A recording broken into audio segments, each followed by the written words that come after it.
Welcome to the Deep Dive, where we explore fascinating topics in depth. And today we're going to be taking a look at the Enneagram Type 5, sometimes known as the Investigator. That's right. And to guide our deep dive today, we've got two articles from the Spiritual Seek. Excellent sources. Yeah, and they start out by highlighting some pretty captivating figures as potential Type 5s. Mm-hmm. You know, we've got folks like Albert Einstein, Bill Gates, Agatha Christie, even some fictional characters like Fox Mulder and Sherlock Holmes. I see a pattern emerging. Yeah, pretty strong desire to understand the world. Yes. Type 5s, they're really driven by that deep need to understand how things work, why things are the way they are, and to kind of master knowledge in their chosen areas. So I guess that makes sense then, that their core fear, as both of these articles point out, is being overwhelmed by needs, like their own needs and the needs of others. Yeah, they really value self-sufficiency. Right. And I think that ties into this fear, right? They want to be able to handle things themselves and not have to rely on others because reliance feels risky. And that explains why they build this fortress of knowledge, as one of the articles puts it, in their minds. Yeah, they really do. It's like a safe space, right? A place where they can go to escape the chaos of the world and just kind of process everything and understand things on their own terms. It's fascinating, isn't it, how this need for independence and autonomy, which both articles talk about, seems to be so central to the Type 5 personality. Absolutely. It's not just a preference, it's a core need. It is. They need to have control over their environment, over their time, over their resources. So it's not surprising then that minimalism Yeah. is a theme that comes up often in the articles. Yeah, and not just minimalism in terms of physical possessions, right? Oh, interesting. It extends to relationships, to commitments, even to emotions. Wow. They really try to streamline their lives and get rid of anything that feels unnecessary or burdensome. Anything that could drain their energy. Right. Exactly. Because that energy is precious. It needs to be focused on that acquisition of knowledge. Right. So that makes them incredibly resourceful, doesn't it? Yeah, they are. They're very good at figuring out how to get things done, how to solve problems, how to make the most of the resources that they have. Now, both articles make this point that it's important to look at the spectrum of a Type 5's personality, because there's a difference between healthy and unhealthy expressions. Right. A healthy Type 5 can be a real visionary, a pioneer, but an unhealthy 5 might struggle with isolation, eccentricity, even nihilism, according to the articles. That's true. It's like two sides of the same coin, right? So on the one hand, you have the healthy 5 who's using their knowledge to engage with the world in a really positive way. All right. You know, they could be inventors, researchers, artists, bringing their unique insights to their work and sharing those insights with others. But then the unhealthy 5 runs the risk of becoming detached from reality. Right. They get so caught up in their own theories and abstractions that they lose sight of the human element, of the practical application of what they're learning.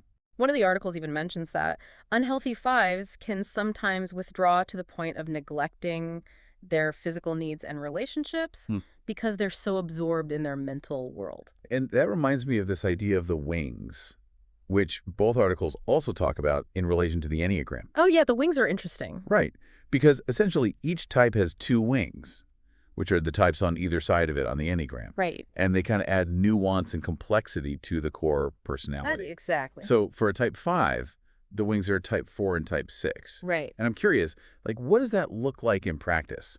How does having a 4-wing versus a 6-wing actually influence a Type 5? Well, one of our sources, the True You Journal, refers to the 5 with a 4-wing as the iconoclast.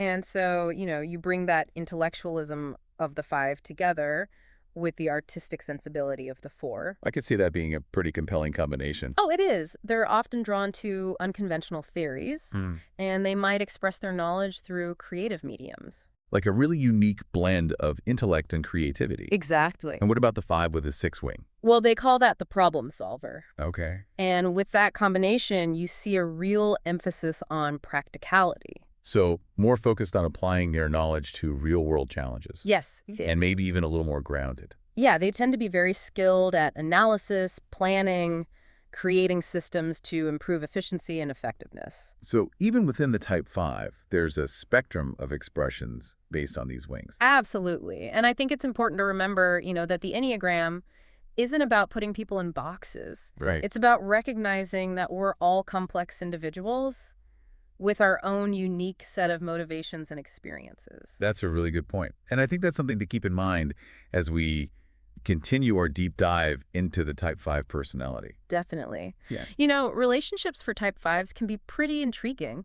The articles suggest that they can often come across as a little detached or aloof, but under the surface, there's a real depth of capacity for love and connection. Yeah, and that surprised me, Yeah. because one of the articles even talks about Type 5s as being quite thoughtful and romantic deepers once they allow themselves to kind of open up. But that seems counterintuitive, doesn't it?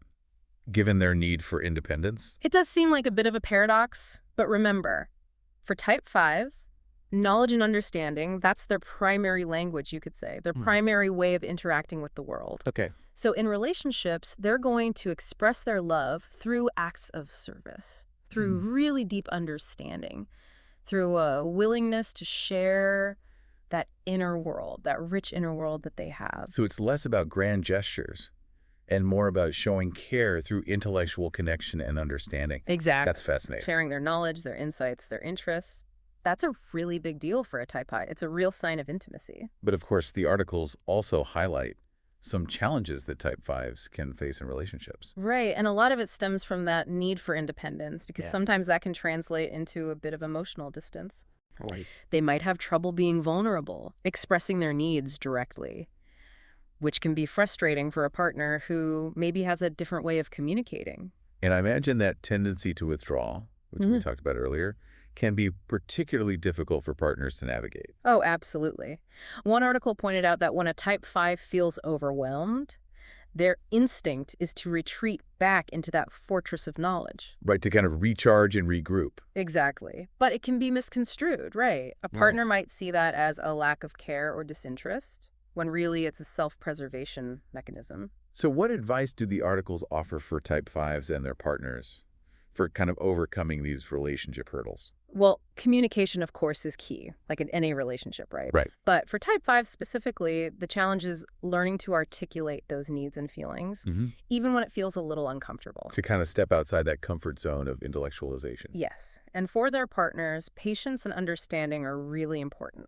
One of the articles even specifically advises partners of Type 5s to really appreciate those unique ways that they express love and to avoid demanding things that don't come naturally, like maybe spontaneity or being the life of the party. That's so important, because trying to force a Type 5 into those kinds of situations, it's just going to backfire. It's going to be draining for them. Right. And it's much better to create an environment where they feel safe to be themselves, where they feel understood and accepted for who they are. So it sounds like self-awareness is really crucial for both the Type 5 and their partner in a relationship. Absolutely. Knowing yourself, understanding your partner's type, Yeah.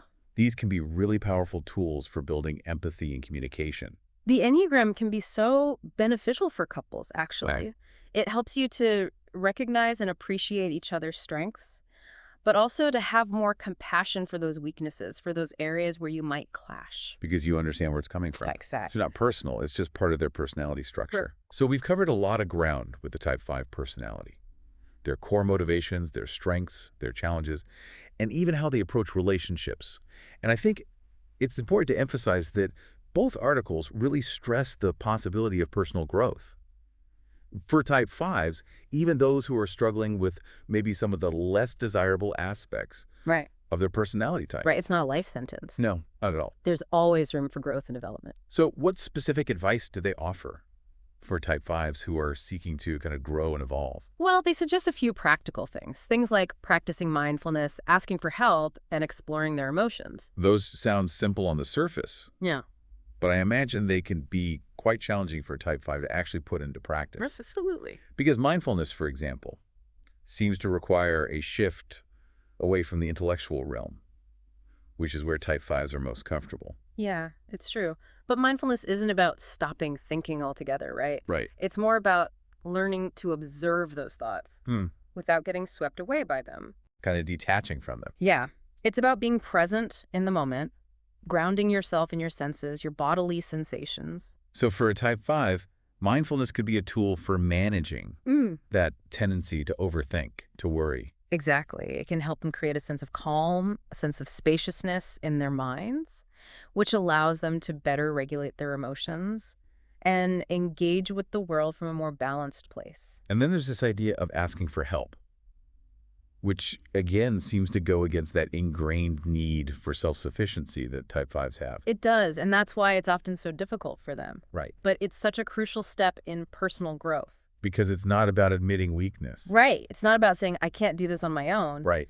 It's more about recognizing that we all need support sometimes. Right. And it allows them to build those deeper connections with others. Which can ultimately be incredibly fulfilling. One of the articles actually reframes asking for help in a way that I think could be really helpful for Type 5s. Oh, how's that? It suggests that they think of it as expanding their resources rather than admitting defeat. I love that. Right. So it's like, instead of seeing it as a lack, you're seeing it as a way to enhance what you already have. Yeah, you're tapping into the knowledge and expertise of others to actually boost your own capabilities and achieve even more than you could alone. And then there's the big one, exploring emotions, which for a type that prioritizes logic and reason above all else, I imagine that can be particularly daunting. It can be, but the articles really emphasize that emotions are not the enemy. They're valuable sources of information, actually. Right. They can really enrich a Type 5's understanding of themselves and the world. So how can a Type 5 start to explore those emotions in a way that feels safe and manageable? Well, one suggestion is to start with the body. Okay. Just notice the physical sensations. Right. How do different emotions manifest in your body? Do you feel tightness in your chest? Butterflies in your stomach? A racing heart? Okay, so it's about tuning into those physical cues and kind of building a language for that emotional experience. Exactly. It's like bridging that gap between their intellectual understanding and their emotional reality. Yes, and as they become more comfortable identifying and naming those emotions, they can start to explore, the underlying causes, how those emotions might be influencing their thoughts and behaviors. And the articles also talk about journaling as a helpful tool for this process. Yeah, journaling can be great. Because it gives them that space to kind of process things privately. Right. It's a safe space to experiment with expressing those emotions without fear of judgment. So for a Type 5, personal growth seems to involve this kind of integration of their intellectual strengths with their emotional intelligence. It does. It's about becoming more whole, more balanced. Right, developing a more holistic understanding of themselves and finding ways to express all facets of their personality. Exactly. This deep dive has been incredibly insightful so far. It has. We've really gotten to the heart of what makes the Type 5 tick, and I'm sure our listeners are eager to hear more. I think so. And as we move towards the conclusion of our deep dive, there's one more fascinating aspect of the Type 5 personality that I think we should touch on. Oh. Their unique approach to knowledge and expertise. Okay. The articles really offer some thought-provoking insights into how they find their niche, how they delve deep into their areas of interest, and ultimately how they contribute that knowledge back to the world. I'm really intrigued by this idea of Type 5s and knowledge. What did the articles say about their approach to expertise? Well, they both highlighted how drawn Type 5s are to specialized knowledge. They really flourish when they've got that specific area they can just dive deep into, become true experts. Right, and that makes total sense, right?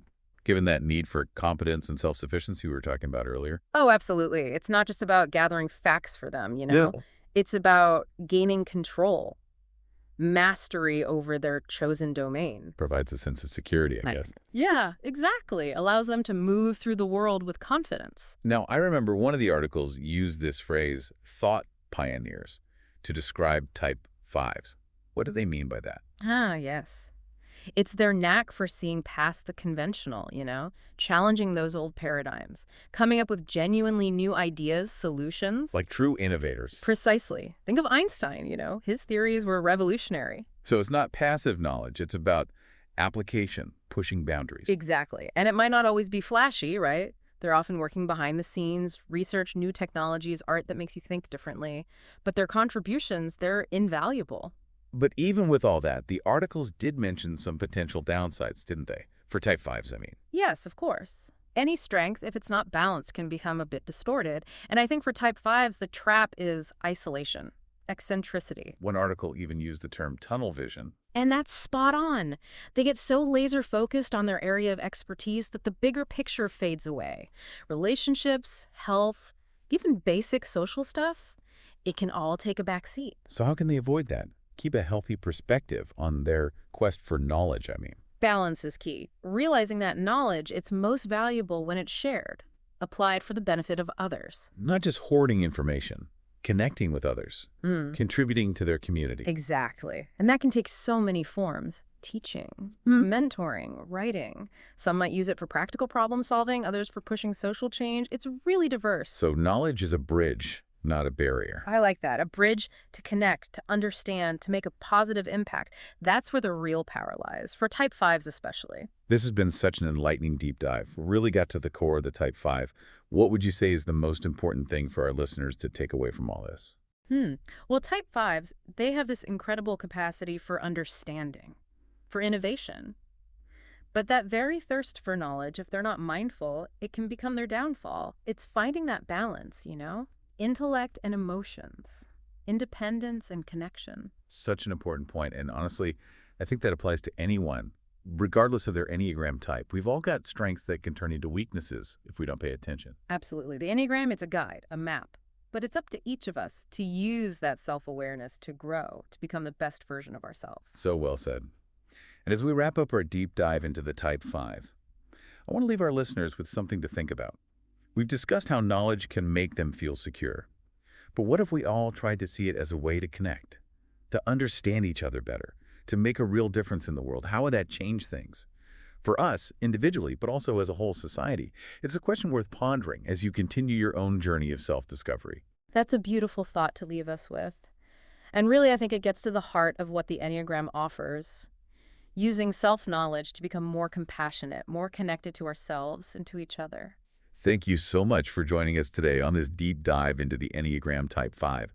I hope everyone listening found it insightful, maybe even inspiring. It's been my pleasure. And keep exploring the Enneagram. There's so much to learn, and we guarantee it'll be a fascinating journey. Until next time, keep learning, keep growing, and keep diving deep.